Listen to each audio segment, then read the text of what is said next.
My name's Double4anime, and today I'm going to be giving you guys my top 10 short anime of all time. The anime that I've seen that I've judged as the best. Short anime as in less than 100 episodes, and most of them are around 20-25 episodes. Coming in at number 10 is a series called Black Lagoon. This is a story about modern-day pirates that takes place in the 90s in Southeast Asia. Their job is smuggling goods going from place to place, and it tells the story of four people: Rock, Revy, Dutch, and Benny, also known as the Black Lagoon Company. One of the most awesome females, a Japanese social reject, a hacker, and one big-ass, badass dude. An awesome story of twists and turns, and tells the story of a bunch of people who go through their daily struggles in a bunch of mini arcs. And overall, Black Lagoon is an awesome 24-episode anime produced by Madhouse. Coming in at number 9 is Outlaw Star. Outlaw Star is a 26-episode space western seinen produced by Sunrise. Often compared to Cowboy Bebop for their extreme similarities, and if you liked Outlaw Star or Cowboy Bebop and you haven't seen one or the other, go watch the other. It's a story about two guys in space, one named Gene and one named James Hawking. One's big, one's small. And Gene is your classic I don't give a fuck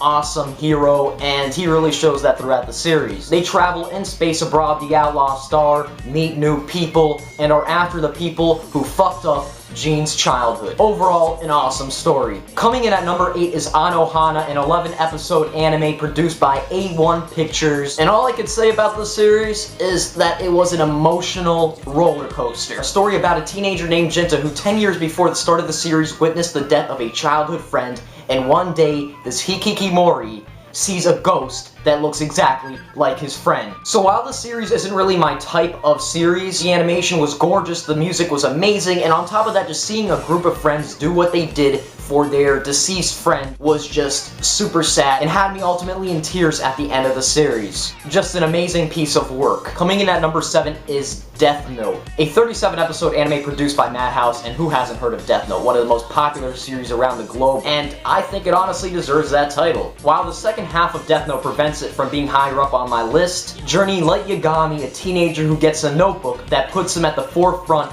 of the world as he battles through obstacles, through friends, doing whatever it takes to reach his goal. And overall, this was an anime like no other, and this was just an amazing tale of craziness, honestly. Coming in at number 6 is Gurren Lagann, a 27-episode anime produced by Gainax, a tale about Simone the Digger and Kamina the Great, and watch as they build an amazing crew, go through awesome adventure, and go through crazy struggles as they are faced with death, super powerful enemies, also known as anti-spirals, and crazy mind-warping ideologies that probably makes you want to bash your head against the fucking wall because you don't understand anything that's going on sometimes. The story may start off a little bit slow and might not get you hooked in it right away, but really picks up after one of the main cast dies. And from that point in time, the series was just super solid, and that's probably what makes this series, in my eyes, better than Death Note. It's because Death Note wasn't able to live up to the hype that it created at the beginning, but on the other hand, Gurren Lagann kind of started off a little bit slow, but then picked up, and from that point in time, the series was just super solid and had no problems. I mean, the series had it all: time skips, annoying-ass characters, and a crazy freaking ending. Overall, a classic, and all I have to say is,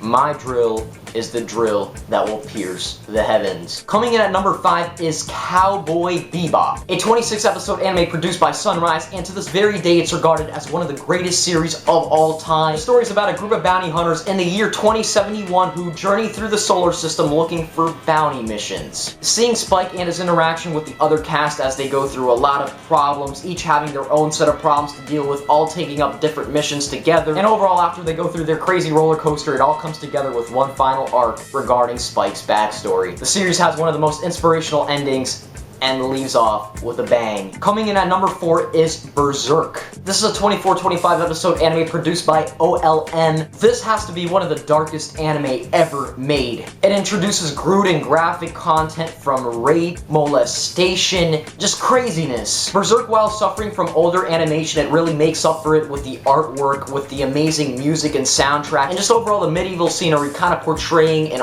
old Europe. This story tells the tale of a young warrior named Guts, who eventually joins the Band of the Hawk and forms an amazing bond with another character named Griffith. Unfortunately, while the anime will leave you like, what the fuck, because it's cut short, which kind of like prevents it from being higher up on this list, Guts and Griffith's interaction and what they have to go through as friends is just heartbreaking, astonishing, and crazy. Berserk hands down is one of the greatest anime of all time. Coming in at number 3 is a series known as Samurai Champloo. This is a 26 episode anime produced by Man Globe. This was a series that really helped me get out of some bad crap in my life and, you know, kind of made me forget about a lot of the stuff. It was just an amazing series, seeing the adventures of Mugen, Jin, and Fu as they journeyed to find the Sunflower Samurai.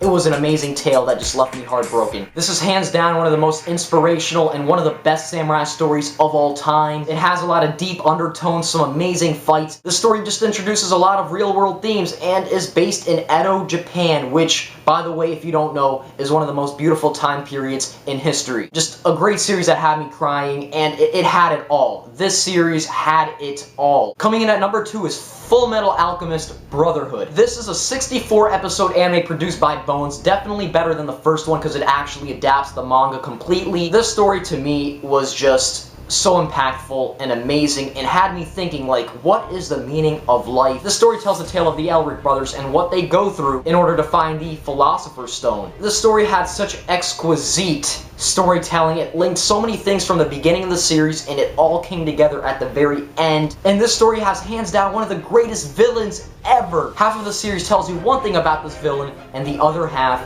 tells another. This story is pretty much based in World War I, World War II Europe. Their government's very similar to the Nazi regime. This series was so good and it lived up to its potential. The ending was great. Most series that are really good at the beginning have a bad ending. This series, throughout the entire story, amazing. Never had me bored a single second of it. Coming in at number 1 is Code Geass, a 25 episode anime produced by Sunrise, and I've yet to see a series this amazing, epic, and crazy. A series with as many twists and turns, a series with such great characters and development, and overall, this was a masterpiece all the way through. The story's about a character named Lelouch, and see what he does to control an empire, see what he does to overthrow a government, see what he does to really just come together at the end and do something that no other character in any other series in my eyes has done so brilliantly. And while the series was about mechs and didn't have the best hand-to-hand combat, overall, I thought it was amazing. I hope you guys enjoyed. That is my top 10 short anime of all time, and I'll see you guys later. I'll probably do an updated list when Attack on Titan finishes. Not saying that there isn't any other series that are as good as these ones, but these are some of the best without a doubt.